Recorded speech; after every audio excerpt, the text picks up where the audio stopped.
Qala al-muallif rahimahullahu ta'ala wa nafa'ana bihi wa bi'ulumihi fid dharain. Soal, kaifa i'tiqaduka fil Qur'an? Bagaimana keyakinanmu terhadap Al-Qur'an? Jawab, a'taqidu anna al-Qur'ana asyrafu kitabin anzalahu Allahu subhanahu wa ta'ala ala asyrafi anbiya'ihi Muhammadin sallallahu alaihi wasallam. Aku meyakini bahwa Al-Qur'an adalah kitab Allah yang paling mulia yang ia turunkan kepada nabinya yang paling mulia juga, yakni baginda Nabi Muhammad sallallahu alaihi wasallam. Wa huwa akhirul kutubil ilahiyyati nuzula. Al-Qur'an menjadi kitab terakhir yang diturunkan oleh Tuhan. Wa huwa nasikhun li jami'il kutubi qablah, dan Al-Qur'an menghapus hukum-hukum yang terkandung di dalam kitab-kitab yang diturunkan sebelumnya. Wa hukmuhu baqin ila yaumil qiyamah, dan hukum-hukum yang terkandung di dalam kitab Al-Qur'an kekal hingga hari kiamat. La yumkinu ayyal haquhu taghyirun wala tabdil, tidak mungkin mengalami perubahan atau penggantian.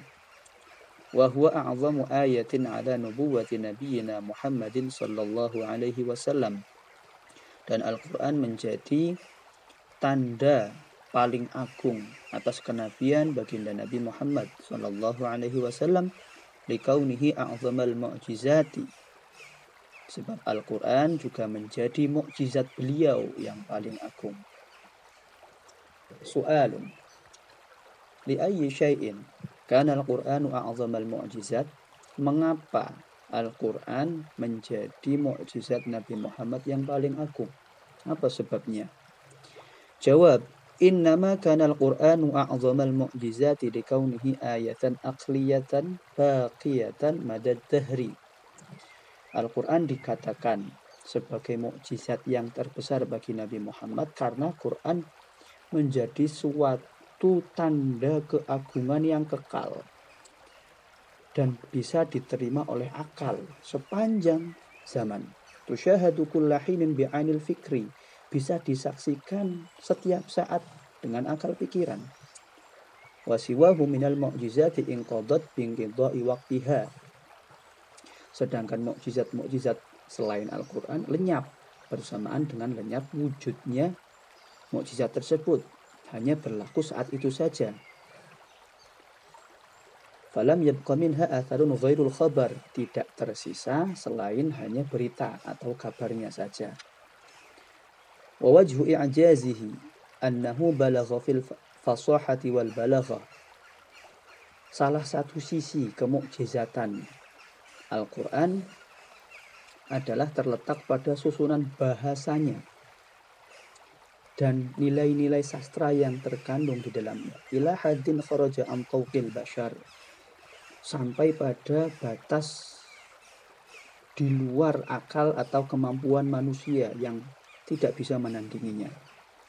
Fa inna nabiyya alaihi salatu wassalam tahadda bihil araba al-arba'a, dan bahwa baginda Nabi Muhammad sallallahu alaihi wasallam semasa hidup beliau selalu menantang orang-orang Arab dengan nilai-nilai kebahasaan atau sastra dari Al-Qur'an. Bagaimana agar orang-orang Arab yang ahli dalam bidang sastra menyaingi aspek kebahasaan atau kesusastraan Al-Qur'an. Wahum afsahul umami di sana. Sedangkan orang-orang Arab saat itu dikenal sebagai kaum yang sangat fasih lisannya. Wa awdahuhum balaghatan wa bayana, dan paling unggul dalam bidang sastra. Wa qad wasalu fi aslihi fil balaghati wa fasl khitab li halin yukhayyirul aqla wa yudhishul albab. Orang-orang Arab saat itu mencapai taraf keunggulan sastra, keunggulan bahasa, hingga bisa memukau akal pikiran manusia. Wa baqiya fihim 23 aman, dan baginda Nabi Muhammad ada di tengah-tengah mereka selama 23 tahun. Wa huwa yatahaddahum bil Qur'an a'zama tahaddin, dan Nabi Muhammad selama itu menantang mereka dengan Al-Qur'an, dengan tantangan yang sangat agung. Wa yatasadda li taqri'ihim bih, wa itharati himamihim litta'arrudi lil mu'aradati a'zama tasaddin. Nabi Muhammad menantang mereka agar menyaingi, apakah bisa menyaingi Al-Quran, membangkitkan keinginan mereka untuk menandingi Al-Quran. Fataratan yatlubu minhumul ityana bimithli suratin minal Quran. Sesekali baginda Nabi meminta agar mereka membuat satu surat saja seperti surat di dalam Al-Quran. Wa ayyasta'inu biman sya'uhu minal insi wal jan. Dan ditawarkan pula kepada mereka untuk minta bantuan kepada siapa saja yang dikehendaki, baik dari golongan jin maupun manusia. Wa taratan yasimuhum bil ajzi an dzalik. Dan sesekali Nabi Muhammad juga menegaskan bahwasanya mereka tidak akan bisa, tidak akan mampu untuk menyaingi satu surat pun dari Al-Quran. Wa adami qudratihim ala suluki tilkal masalik. Dan ketiadaan kemampuan, ketidakmampuan mereka untuk memenuhi tantangan tersebut. Wa hum dzawun nufusil abiyah wa ahlul hamiyyati wal asabiyah. Sedangkan orang-orang tersebut memiliki jiwa pemberontak, memiliki jiwa penentang, penolak kebenaran dan fanatik terhadap pendiriannya. Fa'ajazu an dzalika an akhirihim.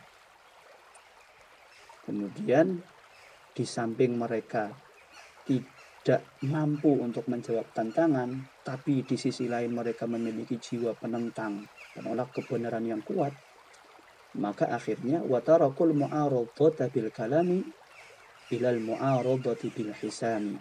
Mereka kemudian meninggalkan penentangan dengan ucapan, diganti dengan penentangan menggunakan pedang. Wa adalu 'anil muqabalati bil lisani ilal muqabalati bis sinani. Mereka menggantikan perlawanan dengan lisan dengan perlawanan menggunakan tombak. Wa haitsu 'ajaza 'arabu dzalika al-'asri faman siwahum yakunu 'ajaza fi hadzal amri. Jika orang-orang Arab yang ahli sastra, yang unggul dalam hal kebahasaan di saat itu saja tidak mampu untuk menyaingi Al-Quran, apalagi orang-orang selain mereka. Wa qad madha ila al-ana akthara min 1300 amin. Dan sudah berlalu hingga hari ini 1300 tahun lebih. Walam yujadu ahadun minal bulagha'i illa wa huwa muslimun aw dhustislamin. Tidak ditemukan satupun ahli bahasa, ahli sastra, kecuali mereka akan pasrah, menyerah di hadapan Al-Quran. Fadalla ala annahu laysa min kalamil bashar. Hal ini menunjukkan bahwasanya Al-Quran bukanlah ucapan manusia. Bal huwa kalamu khaliqil quwa wal qadar. Melainkan firman sang pencipta kekuatan dan kekuasaan. Anzalahu tasdiqan li rasulihi, yang ia turunkan kepada rasulnya, kepada utusannya sebagai pembenar. Wa tahqiqan li qawlihi, dan sebagai penegas bagi kata-katanya. Wa hadzal wajhu wahdahu kafin fil i'jaz. Nah, dari satu sisi ini saja, sisi kebahasaan, sisi keunggulan sastra, sebenarnya sudah cukup untuk menunjukkan keagungan mukjizat Al-Quran. Waqad indhamma li hadzal wajhi awjuhun. Padahal masih banyak lagi sisi-sisi lain yang menunjukkan kemukjizatan Al-Quran selain sisi kebahasaan.